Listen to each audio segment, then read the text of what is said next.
দেশে একজনের শরীরে হিউম্যান মেটানিউমোভাইরাস শনাক্ত হয়েছে বলে জানিয়েছেন সরকারের রোগ তত্ত্ব, রোগ নিয়ন্ত্রণ ও গবেষণা ইনস্টিটিউটের ভাইরোলজি বিভাগের প্রধান ডাক্তার আহমেদ নওশের আলম।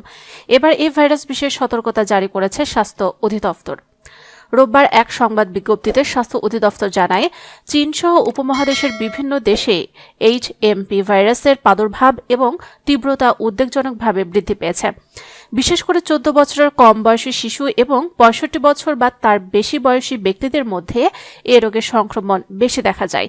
সেই সঙ্গে দীর্ঘমেয়াদী স্বাস্থ্য সমস্যা যেমন হাঁপানি বা ক্রনিক অবস্ট্রাকটিভ প্লামোনারি ডিজিজ, গর্ভবতী মহিলা এবং দুর্বল রোগ প্রতিরোধ ক্ষমতা সম্পন্ন ব্যক্তিদের জন্য উচ্চ ঝুঁকি সৃষ্টি হতে পারে। বিজ্ঞপ্তিতে আরও বলা হয়, পৃথিবীর অন্যান্য অনেক দেশের মতো বাংলাদেশেও এ রোগের সংক্রমণ দেখা যায়।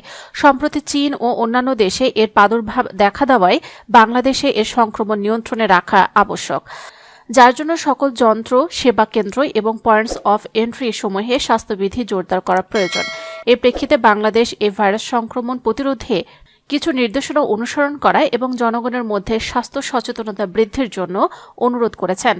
নির্দেশনাসমূহ হচ্ছে, শীতকালীন শ্বাসতন্ত্রের রোগসমূহ হতে নিজেকে রক্ষার জন্য মাস্ক ব্যবহার করুন।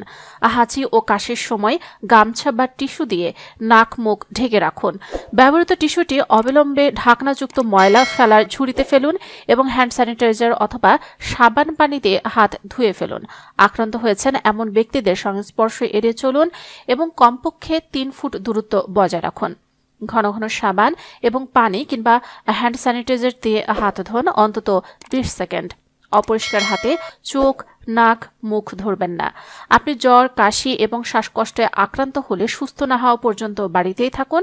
প্রয়োজন হলে নিকটস্থ হাসপাতালে যোগাযোগ করুন। স্বাস্থ্য অধিদপ্তরের কমিউনিকেবল ডিজিজ কন্ট্রোল ইউনিট পরিস্থিতির উপর সতর্ক দৃষ্টি রাখছে বলে জানানো হয়েছে।